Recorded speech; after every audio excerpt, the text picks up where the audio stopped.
Welcome to another edition of Crime Time with DutyRon and Ed Wallace. We are two retired New York City police detectives. And if you like all things true crime related from the police detective's perspective, hit that subscribe button, hit that notification bell so you'll get all things DutyRon and Ed Wallace when he goes live with us and when we upload another video. Hey, tonight we're going to be talking about the breaking news from earlier today out of Indiana. Cairo Jordan, this small little 5-year-old innocent angel. Again, we're at it again with another case of a parent discarding and murdering their own flesh and blood. Ed, I know you're busy tonight, you're doing stuff, but you're here with us at an undisclosed location. How's everything going tonight, and what's your thoughts on this one? This is horrific. Yeah, another horrific example of somebody who shouldn't have kids. Yeah. And killed their child. Horrible, just despicable. And I know everybody that's following all of these these crime cases, there's a ton of them going on right now. We still have a whole bunch of active cases. Harmony Montgomery, our boys from California City. And when this case first broke, April 16th of 2022, I received an overwhelming amount of messages, Ed, from our community because they thought it was one of the boys in that suitcase, our Sincere and Classic, Orrin and Orson Welles, West, Sincere and Classic. And we quickly established that, it wasn't them through the Indiana State Police and the authorities and so forth that were covering this thing. But before we get into it, I want to say a special thank you to the Patreon supporters and the channel members and the moderators. The mod squad here are simply the best on YouTube. So I give thanks and praise to all the mods and the replay viewers and everybody that challenges us in the chat, these comments that come after the live. Ed, I know it keeps you busy, definitely keeps me busy. So we appreciate them, right? We do, exactly. And I love answering their questions. So it's all good here. Hey, by a show of hands in the chat here with us today, who saw this press conference? It came out of Indiana State Police was leading the charge on this one. Who's familiar with this case? Cairo Jordan, he would have turned 6 years old Monday on the 24th. And up until this point, 5 months, we had no identification. I mean, this is a forensics frenzy, if so to speak, Ed, with this case. But I want to play this quick little piece. It's only like 3 minutes or so. It's a press conference. I'm not going to play it all. I'm going to play just the beginning of it so everybody can get an idea of what's going on. And then we'll come back and we'll talk about it. So let's let this roll for a minute and then we'll get into it. They're going to talk a little bit about what happened to this little boy and how he met his demise. So we're going to hear a little bit about it now. Into Indiana State Police. They are expecting to hold a news conference here in the next few minutes. This all relates to a 5-year-old boy whose body was found inside of a suitcase back in April. We are told by our Fox affiliate in the Louisville area, which covers this portion of Indiana, that we are expecting some new details in this case right now. So it is 10:28. We were told the news conference was scheduled to begin around 10:30 Eastern time. You can see the Indiana State Police spokesperson is already there at the podium, keeping an eye on his watch. But I do want to go over some of the details while we wait about this case, in case you are not familiar with it.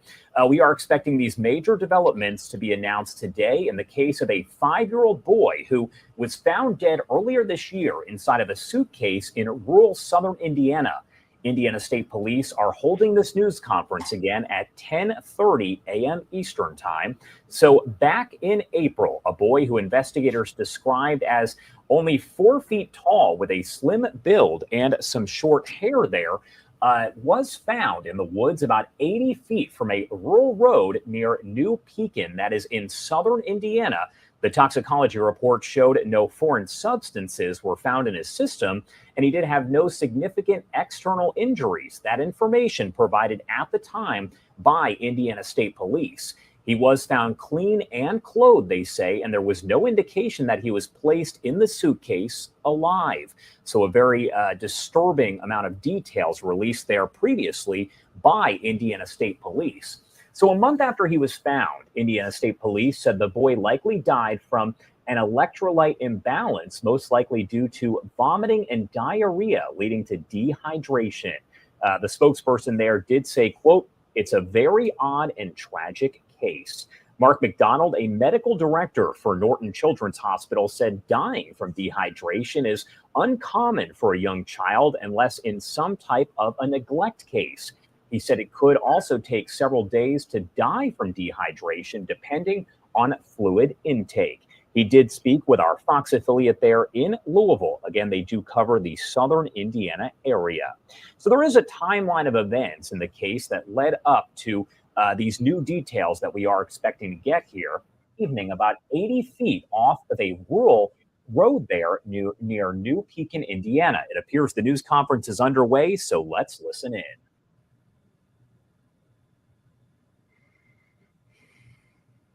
It's a bittersweet day. Bitter because no matter what progress is made, what happens in the case, we're still dealing with the tragic death of a precious young child, and that unfortunately we can't change that. So bitter in that way, but the wheels of justice do turn, and we do make progress. And so we have information today regarding the case that we're thankful that we're able to come here with that information today and keep moving forward to answer a lot of questions, and again to ask for your assistance. So I'm just going to with me today, I'm Sergeant Kerry Halls, the Public Information Officer for the Sellersburg Post, Indiana State Police. With me today is Tara Coates Hunt. She's the Chief Prosecuting or Deputy Prosecutor with the Washington County Prosecutor's Office. Again, this is a Washington County, Indiana case, and their office will be handling it, as well as the lead detective in this case, Detective Matt Busick from the Indiana State Police here in Sellersburg. Also have Sheriff Brent Miller from the Washington County Sheriff's Department with us today, and we're just thankful for the support of everybody here. Just a brief overview on this case. April 16th of this year, 2022, a young child was found deceased in a very distinctive suitcase on Holder Road in southeast Washington County near Pekin, Indiana. Holder Road is a dead-end road. It's very isolated, not heavily traveled at all. That was back on April 16th again. At that time, when we were first notified of the child being discovered, very little information was there for our units, our detectives, our officers to work with. There were no witnesses. There were no family members. There were no acquaintances that came forward with any type of information. We only had what we had there at the scene. That was it.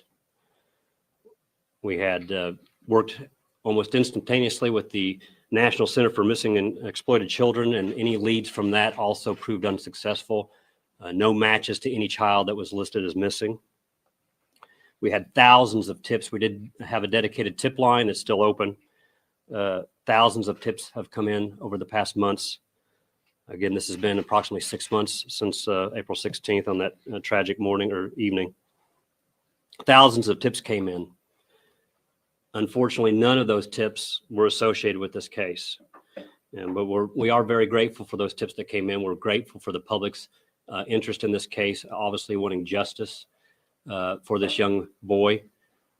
Again, at the time, we advised that it was a approximately 5-year-old black male child who was found in that suitcase with no apparent signs of trauma.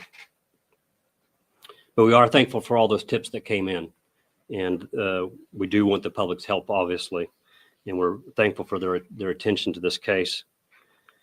An autopsy was performed shortly after that, and again, there was no signs of physical trauma that we could detect. The autopsy did not detect any signs of physical trauma that was readily available or seen. The autopsy listed the cause of death as electrolyte imbalance that caused a viral gastronitis. Again, I'm not a doctor, so I can't explain all that, but that was the cause of death listed on the autopsy. Also, at that time, toxicology reports did not reveal anything. There was nothing in the toxicology reports that would lead us to a cause of death. From the onset, detectives and crime scene technicians and Indiana State Police laboratory personnel utilized physical evidence in hopes of discovering, determining, and locating a suspect in this case. I want to emphasize that no crime scene evidence technologies were spared in this case, in this investigation by the Indiana State Police, including those available only through federal and outside agencies. So we utilized everything we could. Anything that was a possibility was looked into, and the department was 100% behind it. You know, any type of funding or anything like that that was needed, there was nothing spared in this case. As a result of physical evidence and the investigation itself, our detectives were able to identify 2 suspects in this case. And detectives were also able to identify the deceased child. On October 14th, based on information in this investigation, the Washington County Circuit Court issued 2 felony warrants, arrest warrants. One for Dawn Elaine Coleman, 40, of Shreveport, Louisiana.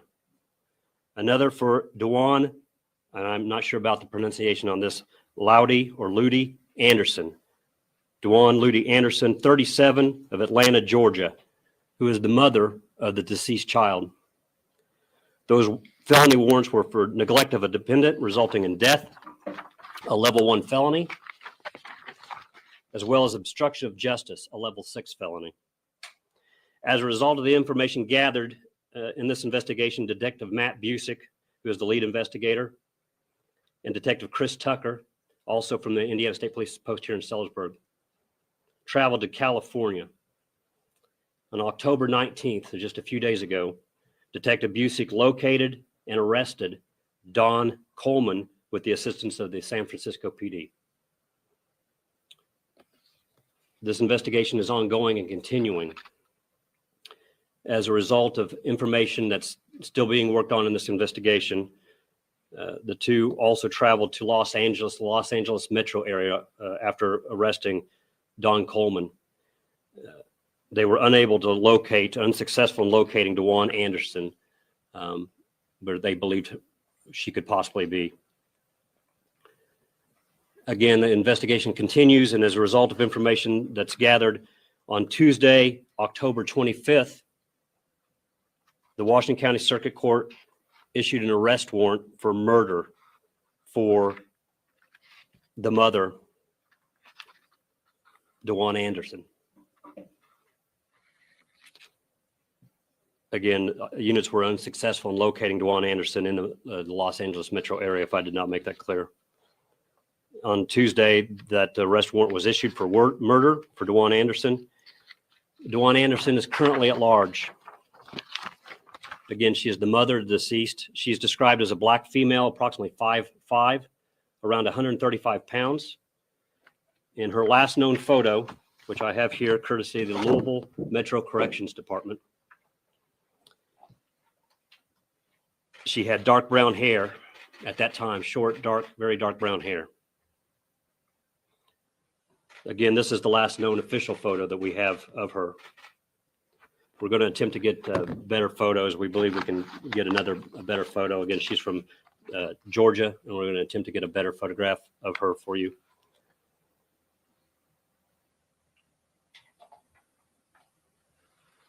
Dewan Anderson is last known to have been in the Echo Park area of Los Angeles, California.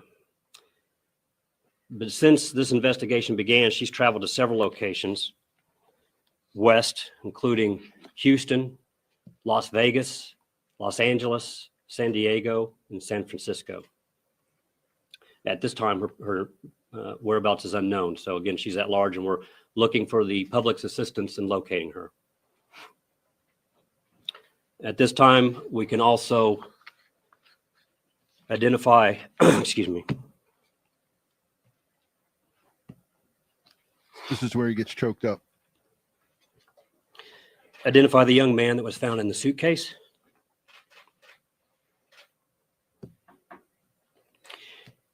He was Cairo Jordan. Cairo Jordan was from Atlanta, Georgia, excuse me. He was 5 years old at the time of his death. And Cairo would have turned 6 this past Monday on October 24th. Again, Cairo Amar Jordan, he was 5, from Atlanta, Georgia. The Georgia the Bureau of Investigations has assisted us in this case as well, and they have made contact with his family members after we were able to get more confirmation that the boy was in fact Cairo, which, this investigation has a lot of twists and turns, a lot of information. It may sound like it just moves methodically based on the information I read. So please know that this probable cause affidavit that we'll hand out has a lot of information. That's still just the tip of the iceberg. There's a lot of information in this case. So realize that, we're still not going to be able to answer every in and out of this investigation, but we're giving you as much as we possibly can. And I will give you a copy of that probable cause affidavit. That probable cause affidavit is for Coleman, who again was arrested in San Francisco just a few days ago. That's all the information I have at this time. All right, I'm going to stop it there, Ed, because I want to bring you on to talk about the forensic side of this thing. Again, so many moving parts, so much information, so much more for us to find out about this case. These two ladies moved across the United States, and they had 5.5 months to do it. Ed, what's your thoughts on what we just heard there? Horrific case of a parental or lack thereof killing their child and discarding them in a suitcase, and then going about their lives as if nothing happened, and not, it's just disgusting. It's like an epidemic in the United States right now with the amount of parents killing their children. I just can't fathom how somebody can do that to their, someone they bore for 9 months and gave birth to. Okay. It's just mind boggling, but thank God, that this young Cairo was found by the mushroom hunter. God put that person in there in that spot, and he found her, and thank God for the great forensic work here done on that suitcase and on Cairo to identify Cairo, and then identify the two suspects here, the mother and her friend, through fingerprints and DNA and so forth, and also circumstantial evidence, photographic evidence of the mother in possession of that actual suitcase, in photographs that were posted on social media. Yeah, 100%. And this takes really good detective work. It takes a lot of legwork, a lot of behind the scenes searching. They looked through her social media posts. There was talk about her making claims that her son was demonic and so forth. But before we get into this, I want to say thank you to Nothing But Love. She sent a $200 super chat. She's a good friend of Crime Time with DutyRon. She's a great friend of this channel and us, Ed. So thank you for that generous support, Nothing But Love. I can't go all the way back up, and she sent it during the press conference. I want to just do this, and I normally do not ever do this. This is a photo of our tiny little victim, Cairo Jordan, and his mom. I want to put her face out there because in case she grew her hair out or she changed her look, I want to do this. I want to put I want to put her face out there. She's holding him, so don't get triggered by this, but this is from the dad's Facebook page, Vincent Jordan. So let me just put this up on the screen. If anybody stumbles across this live stream or any of our stuff, I want this to be out there and clear. This is a photo. This is the face of evil right here. This is I don't even know how to pronounce her name right, and I don't think that the sergeant did either. But Jawan Ludi Anderson, 37 years old. This is the face of evil right here, folks. I had to put it up there. I wanted to at least put that out there, and I have a couple more to share. And I want to talk about forensics here.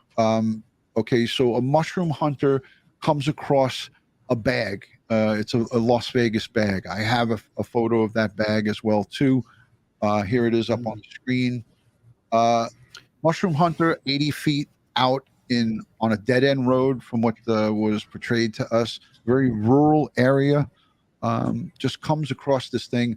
I don't believe he opened it. I believe that or if he in fact did that, the scene was secured. What happens at that point, Ed? Just walk us through when evidence like this comes into play.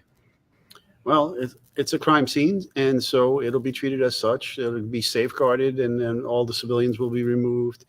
Photographs will be taken, sketches will be made, measurements will be taken of the location that the suitcase was found in. The suitcase will be photographed on all sides, then it will be opened and its contents examined. At the scene for medical legal death investigators would also join in, or coroner's deputy death investigator will come out and do their examination, cursory examination. The body will be removed from the luggage, and then the body would be respectfully placed in a body bag and then brought to the medical examiner's office or the coroner's office. And then the bag would be brought back to the forensic lab and worked up. In this case, it was worked up. They got fingerprints of both of these suspect ladies that the warrants are for their arrest were issued for. DNA was discovered. Then once the suspects were identified, because they were in the system, they had a previous arrest and so forth. The investigation went off, and they found some digital forensics and found a digital footprint that puts the two cell phones owned by the defendants, or, well, one defendant, one suspect on the lam, telephones at the location. In addition, there was additional forensic evidence, electronic forensic evidence for a bridge nearby at the time. They believe the body was deposited in that suitcase at that location. Yeah, so a lot of stuff happened, and a lot of good evidence was collected early on, and they were able to go and get subpoenas for Facebook and some of her social media, and they were able to actually get their direct messages back and forth talking about this demonic narrative Yes. that they had with this little boy. With Right. her. Someone she gave birth to is a demon in an avatar, and it's just crazy. More of this nonsense. I want to say something good. Something good has come out of this, because the community there in southern Indiana, they laid this little boy to rest and had a memorial service somewhere around June 1st, I believe. And this is an actual photo of the gravesite. And, I showed this to you before we went live, Ed, and you right away said to me, we have that here in New York too. We have the, situations that happen like this, where police officers get the money up together with the community, and they had a casket and they had a dignified funeral for this little angel. And, nobody deserves this. In the first 5 years of life, you don't even remember. I don't remember my memories of 5 years old. This little little angel didn't even have a chance. In New York, a whole organization grew out of Baby Hope, and it was put together by a sanitation police officer, supervisor, and so forth. And all of the emergency responders got together, and with the first one, Baby Hope, and gave her a funeral at St. Patrick's Cathedral, and then buried her respectfully with a headstone just like this. And then that group stayed together, raised money, and for subsequent unidentified babies like this, they repeated what they did for Baby Hope with these other victims. It's a beautiful thing. Yeah.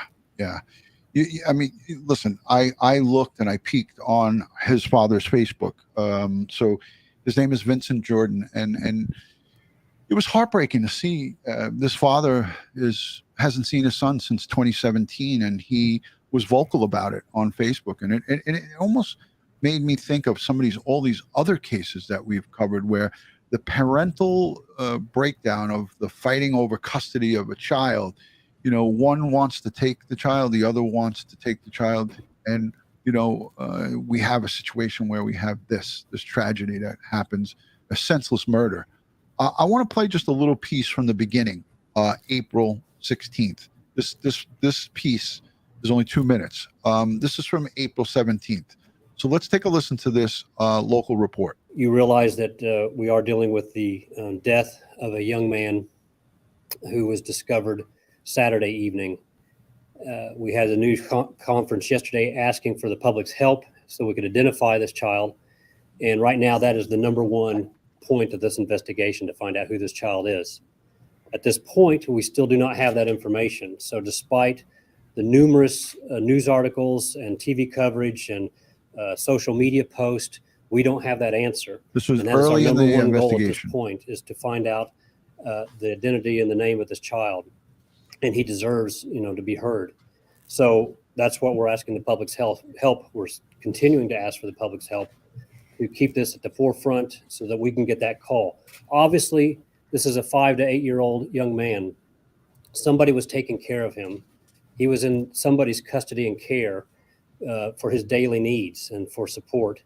And we still haven't received any information about a child that's missing, that hasn't been accounted for, that would match his description. So we're asking for the public's help again to keep this going. Somebody out there either knows and isn't saying something, or just hasn't had the opportunity to see this in the media yet, and they don't know that they need to call somebody. So again, it's of vital importance that, first of all, the number one point of this case at this point is just to identify him. And that's why we need your help. To help with that, we have received numerous tips and calls, social media contacts, things like that in the past 24 hours. We ask that if you do have information, our social media is not the way to contact us for a tip. That's not monitored 24/7. There's lots of different avenues to contact us that way that could be overlooked. So we ask that you use the tip line. We do now have a dedicated tip line just for this investigation. That tip line is 1-888-437-6432. I'll repeat that, 1-888-437-6432. And that is a national 1-800 number. So I wanted to play that, you know, just to give you guys a little background, but also there is this monster who actually killed him, his mother, still out there. So that national tip hotline, I checked it, it's still active. I wouldn't have played that there and let that keep rolling, but we still need the public's help to find out where this woman is. You know, she had 5.5 months to go on the run. That's quite a great, you know, it's a great period of time for her to change her looks, you know, dye her hair, shave her head, do whatever she has to do to evade prosecution. But I reassure everybody that the long arm of the law, you know, we used to always say, Ed, when someone would run or get away from us, we would always say, we'll get him another time. We'll get him another day. So hopefully she's brought into custody sooner than later. But this heinous crime against our so young and innocent, it just hits, it really hurts the heart. It hurts the heart to even just talk about this. But listen, DNA and things of that nature, I spoke to you earlier before we went live. You know, I hope and pray that sometime in the future we would be able to get or make a database of identifying our children and some of our most vulnerable. But there's so much to it. There's so many different things to it. We spoke about it briefly before we went live, and a lot of people with, you know, concerns of privacy and so forth and things like that. What do you think, Ed? You know, these babies getting killed like this is just, it just tears me apart every time. You know, they're innocent, totally innocent, have not lived their lives, are dependent on the people that brought them into this world to nourish them and to take care of them. And time again, these parents fail. Again, it's just more evidence that certain people shouldn't be parents and shouldn't be allowed to have children. I'm sorry to say it. It's cruel maybe, but it just plays out this way. you know, I understand what you're saying about like creating a like some kind of children database, but that's not going to fly with the civil rights people, and so that's too big brotherish, too Orwellian, to start taking DNA from everybody that's born and put into a national database. And just think about it. Would you want your DNA in a database, against your will? I had to give my DNA up, fingerprints, for elimination purposes, for evidence that I collected at crime scenes. So one of the first things they do is they eliminate all the crime scene personnel from the DNA source before they go into a database search if they develop a genetic profile. Now, to answer some of these questions here that were posed, I don't know why the father would say that, because the cause of death and the manner of death are homicide, and which means death at the hands of another. In this case, the death was Electrolyte imbalance. it's called electrolyte imbalance, but what he's really saying is dehydration. Okay, the dehydration being caused by vomiting and diarrhea, losing all the body fluids and not having them replenished. And usually, typically, dehydration, the cause of death is usually renal failure, kidney failure. Right. But I didn't see any of that mentioned here. And Dr. Moskowitz, I see you're out there, you can chime in about that as well. But, for a person of this age, size, and stature, it's very easy to get dehydrated in any number of situations. And so, I mean, did they starve this kid? Did they not feed the child in addition to not give them fluids? I heard mention of a viral cause here. Okay. So, and it just appears that this, they're treating it currently as child neglect leading to death. Yeah. Yeah. And, again, the most horrific part about this whole thing is these things can be preventable, because there's so many people out there that want kids, that can't have kids, that would gladly take this beautiful 5-year-old off of this woman's hands. But she elected, in her sick mind, to justify it. She said he was the demon, and that she had this is like Lori Shallow Vallow-esque, where she burned and buried two of her, two kids over the same kind of thinking. Hey, I want to play, I want to just show what we talked about earlier. This is from June 1st of 2022. I'm going to go full screen with it, Ed. They'll still be able to hear us. This is the service that the community came together. Unknown black child found in suitcase, honored with a memorial service in Salem. And it's dated June 1st. Sergeant Matt Hine receives a hug from a guest during a memorial service at Weathers Funeral Home for an unidentified boy Wednesday in Salem. Hine was one of the first responders who discovered the body after a tip came in. For the service, the young boy's name was Angel. The 5-year-old boy's body was found in a suitcase in April in a rural area of Washington County, Indiana. A public service memorial drew about 100 people from a small town and beyond. And here's some photos. There is a woman at the casket of this poor little boy, and she says, "I'm so sorry," whispers Katrina Bailey of New Albany to the casket for an unidentified boy after memorial service for him on Wednesday.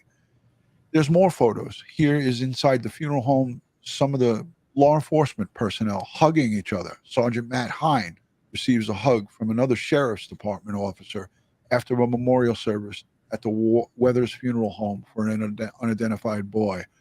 The 5-year-old was found in a suitcase in April in a rural part of Washington County, Indiana. So here's more photos. Teddy bears, a beautiful spray arrangement of flowers on the top, all donated by the community and the funeral home, I would think. And here's people taking their glasses off and crying and so forth. Many guests cried at this public service memorial. And here's folks coming up. There was a biker group, members of the No Haters with a Z, and the Heavy Hitters Motorcycle Club of Louisville. attended the memorial service at the funeral home for the unidentified boy. This is just an unbelievable outpouring of good that comes from something so evil like this. You know, and these photos, they just go on and on and on with the community coming out for this, you know, nameless boy who we now know is Cairo Jordan. And I mean, this is some of the takeaways. Like we always say, Ed, out of every bad comes a good, right? And you have to look at this and say, you know what a beautiful outpouring. There was a chaplain there from the Jefferson County Sheriff's Department. I'm going to just put that back on because this is a beautiful photo right here. You know, some of the clergy coming together at the memorial service. So everybody became one from this thing. Ed, you talked about this electrolyte imbalance that they said, you know, and you said that's a direct result of no fluids, no food. But we heard the sheriff say that they believe that he was placed in that suitcase, not alive. Right. How do they come to that determination, Ed? Well, I mean, you know, if the child was alive when he was in there, you would if he was still vomiting and defecating, you know, there would be evidence of that in there. Plus, there would be scratches on the inside of the suitcase that would suggest that he was alive trying to get out.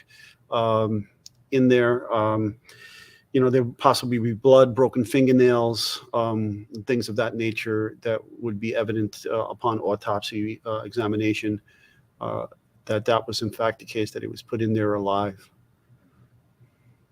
Yeah, I'm trying to just get a couple of my notes back up together here. So I put together a little something.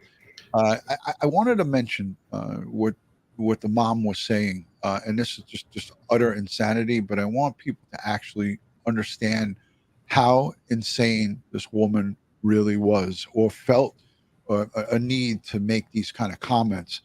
So I'm just trying to pull it up here, but you know, again, for anybody to come to a conclusion that their loved one, the child that they gave birth to, is a demon. I mean, if anybody heard her speak like that, or anybody witnessed it, and I would assume that this co-defendant, who they have locked up, Dawn Elaine Coleman, she was communicating that, it seemed, to her. And this was part of some of the cell records and some of the Facebook records that they pulled up from the social media. So this is just utter insanity what went on in this case.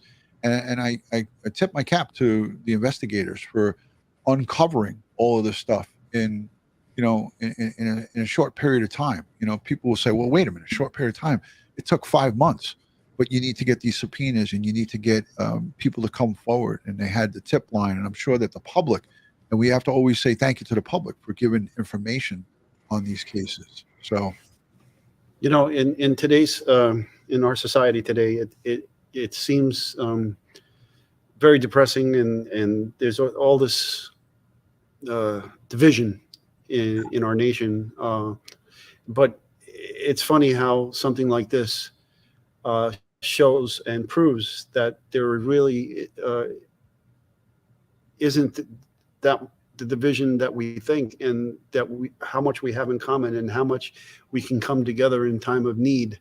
And in this child's case, this horrific death of this child, this needless death of this child, you know, whose life was snuffed out, whose future was taken away from all of us, not just their parents, but from society. We don't know what this child could have grown up to be, and he never got the chance to fulfill his destiny. But you see how the people came together, all walks of life, okay, all religions, all races, all creeds, you name it, and they came here and came together and showed respect to this child, and put this child, gave this child a respectful send-off to heaven. Yeah. I found it. It says a mugshot of Anderson from the Louisville Metro Correction was shown during a press conference as a reference for anyone who might see her in public. And we all know that that's a mugshot from when she was collared back in late March, early April, or whatever, earlier this year. You know, they said that she was charged with second-degree robbery and was accused of attempting to steal more than $1,500 of merchandise from a Von Moore department store on March 31st. According to her arrest citation, and she also fought and hit a security guard in the face once she was confronted on her shoplifting charges. On April 11th, they're referring to Miss Anderson. This is the stepmom, the mom monster. I'm used to saying step monster. The mom monster. On April 11th, she was released on her own recognizance, ROR'd. Her son's body was found only 5 days later. And during the time she was incarcerated, investigators believed that Coleman was in custody of Cairo. Police obtained the search warrants for the Facebook accounts used by the two women and found several posts that referred to the boy as a demon ahead of his death. In a series of posts that they made on March 18th, one day after St. Paddy's Day, Anderson, according to the investigators, posted that she couldn't wait to tell a story about the exorcism and about living with a demonic child.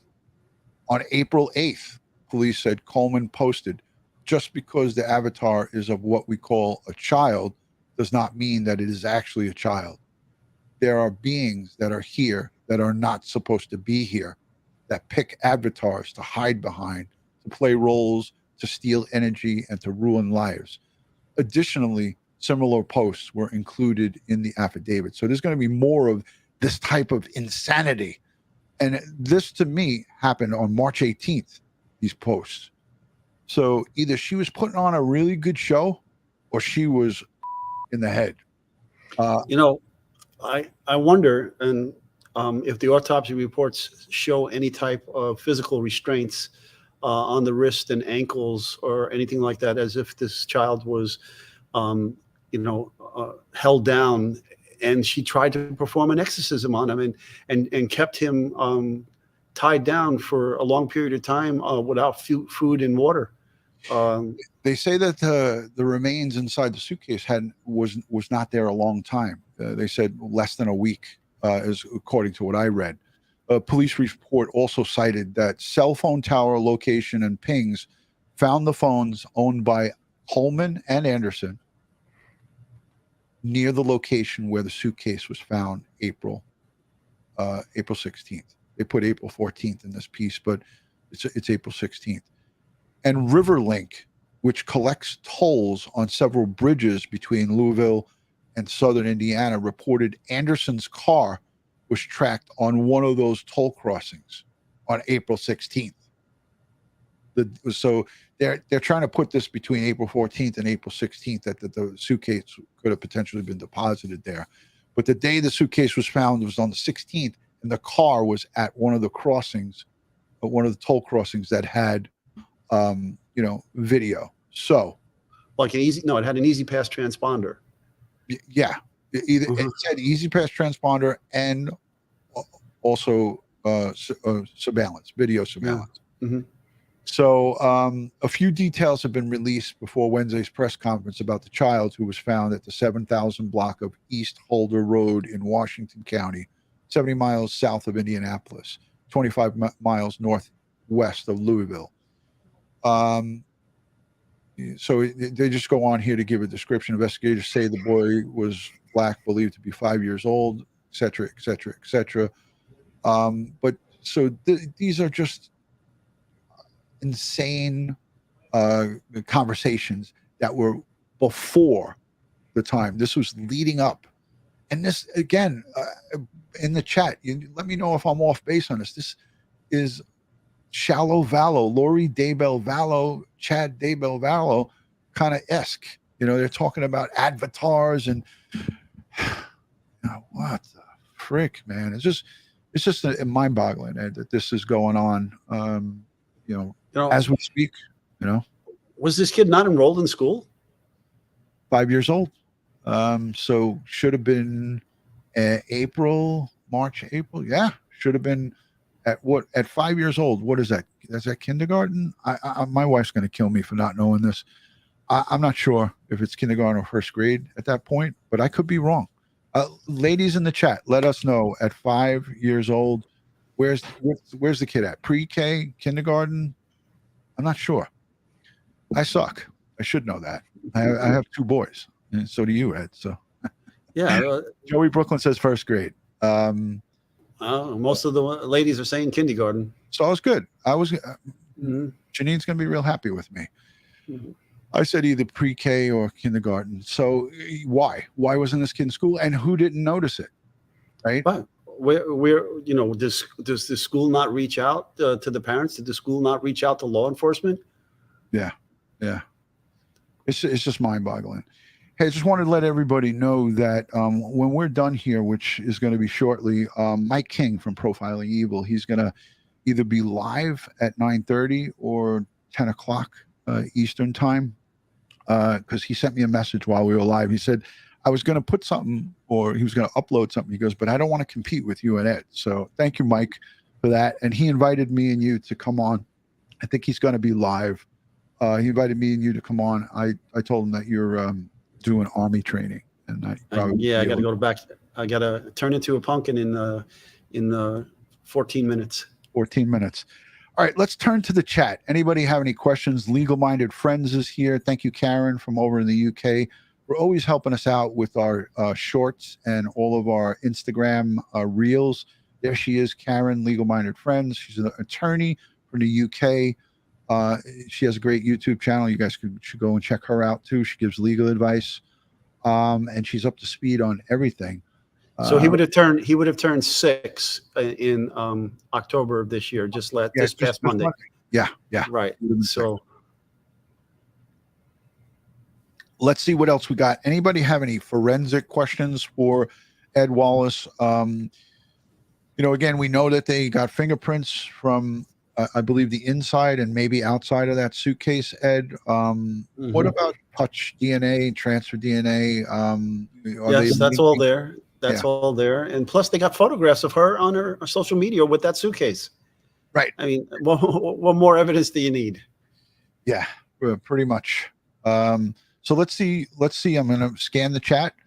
I want to do something cool. I want to do something different. Let's let somebody call in and ask us something. What do you think about that, Ed? Let her rip. I love Ed when he says, let her rip. All right. Anybody wants to come on in and check in with us? There it is.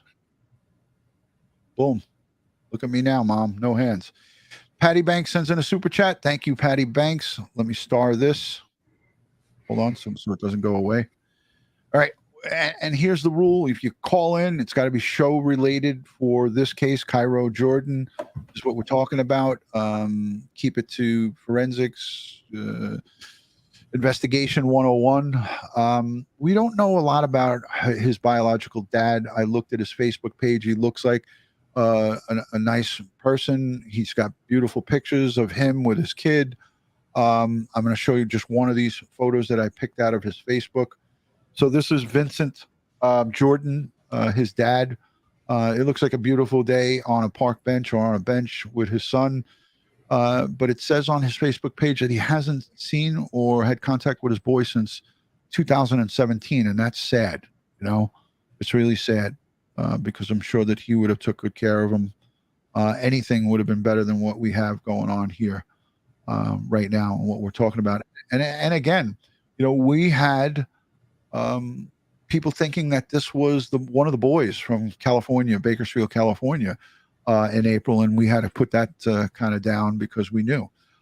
Free Spirit, you give me the thumbs up, I'll put you on in. There she is. Thank you for joining. Hi, Free Spirit. Hey, I guess my question is for Ed. Ed, being that this poor little boy was out there in that short amount of time, how is it that, because you stated that they had the Easy Pass transponder information and all this evidence, how is it that they weren't able to key in on this so quickly. And with all of the weather up in that area, wouldn't that have washed some of that away, at least on the exterior?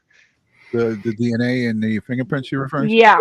Yeah, well, water and in and of itself, rain in and of itself wouldn't necessarily wash away the fingerprints and the DNA.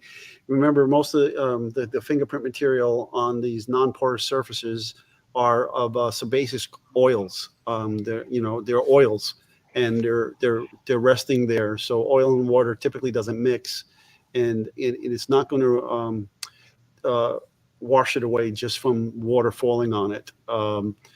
But yeah, as for the investigation as to why, in the time frame, they didn't. So the identify the parent and the parent's girlfriend quicker than they did. I can't answer to that. Well, I'm going to tell you this. I'm going to chime in here too, and thank you for these questions, Free Spirit. These are two great questions. They had a period of time, Ed. It was for several months where they were asking the public to come forward because they had no identifying factors. They didn't know who his mom was, his dad was. They didn't know the boy's name. They could not do any kind of workup where they were able to identify. As we saw, the boy was buried. So for months and months and months, or for a certain period of time, they didn't have any advanced intel, so they could go and look at the cameras. You know what I mean? But they found fingerprints from the suitcase. Yeah. So when did they find the fingerprints, and when did they get them in the system to identify these people? That could take some time, as you know, to look for a match. And the mom was in the system, so that to me, is screaming like, why? If they lifted prints from the suitcase or inside the suitcase, then how did it not hit back to this woman who was in jail for a felony offense? She might have pled it down to misdemeanor. We don't know her full criminal history and record here. The same thing for the other woman. So maybe. But I just read what they posted, that she just got out 6 days before he was discovered, and she was sending those messages. So, I mean, she definitely was. It was a felony offense. She was in the system, right? Yeah, she was in the system. But the other, the other one that was arrested in San Francisco, we don't know about her. But they did find both their fingerprints. Well, Free Spirit, we thank you for calling in. As you see, I have my hands full. This was courtesy. This little one here is courtesy of my local law enforcement. It was an abandoned one. So I see you do rescues. I see all the cages in the background. I see. I actually do rescue kitties, and this one is was named after a field training officer, Max, from my local municipality, and his sister was named after the other one that was involved in it. So they have a forever home. Well, thank you for what you do. I mean, that's a beautiful thing. I used to work with a female detective that used to come into I worked in warrants, so we were in the big warrant vans, and she used to put those. That's how I identified that in the back. She used to put those in the back, and we'd go out and do rescues. But listen, we got a couple others, so I want to move along to the next. Thank you for calling in. Thank you guys for what you do. Thank you. Love you. Love the show. Take care, Max. Bye-bye. There you go, Max, checking out. So, again, there's so many questions that are unanswered, and you heard the sergeant from the state police. He said there's so much more to this case. So we are going to be following it closely. We'll be listening. There's so many different things going on with all of these different cases. I mean, Quentin Simon, we got a bunch of new stuff going on. You got the grandmother making phone conversations and phone calls with the baby's father and talking about drowning in the tub. There's all kinds of audio that I've been listening to, and people are sending me. And thank you to everyone who sends tips and things into Crime Time with DutyRon about all these cases. Harmony Montgomery, they're already talking about a plea deal with Kayla Montgomery. That's Adam Montgomery's second wife, the one that turned on him. They're already today talking about her plea deal. The prosecution and her defense attorney had a little bit of a thing back and forth in court today. So they're already working out, and they're talking about Adam's trial commencing next month. So in November, we could be looking at, or maybe early December, Adam Montgomery on trial for the murder of his daughter. So there's a lot going on, and we have a ton of true crime to cover, and it's getting difficult because you and I both work full-time jobs, so we're doing the juggling act. So it's not easy. I see Sleuthy is in the chat. Look at her; she's always sleuthing about casting reasonable doubt, perhaps. She's probably got a whole notepad open on this one, Ed. Oh boy.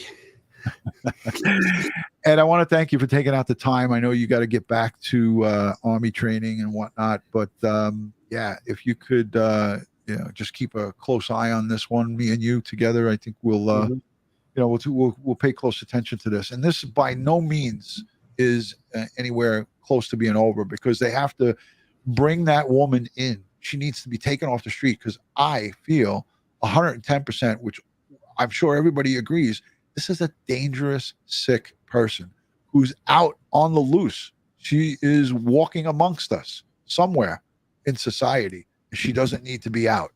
So she needs to be locked up, hogtied, shackled, and dragged in, and held accountable for a heinous crime that she committed, allegedly. Well, all I can say at the end of this is, may God's perpetual light shine upon Cairo, and may his soul rest in peace. Amen, brother. Amen. Yeah, so I want to say thank you to the moderators, the replay viewers, and all of the folks who positively engage in this chat. Leave Ed and I comments down below. If you're not yet subscribed, please consider hitting the subscribe button. Hit that notification bell so you'll get all things DutyRon and Ed when we go live or upload another video. Follow us on Instagram, Facebook, Twitter, and TikTok. I uploaded a little piece onto TikTok the other day. Go over our TikTok. It's one word, DutyRon. Ed, unbeknownst to him and against his will, he is on TikTok now. So I see he did the roll. Ed just did my wife eye roll. Dude, could you do that again, Ed?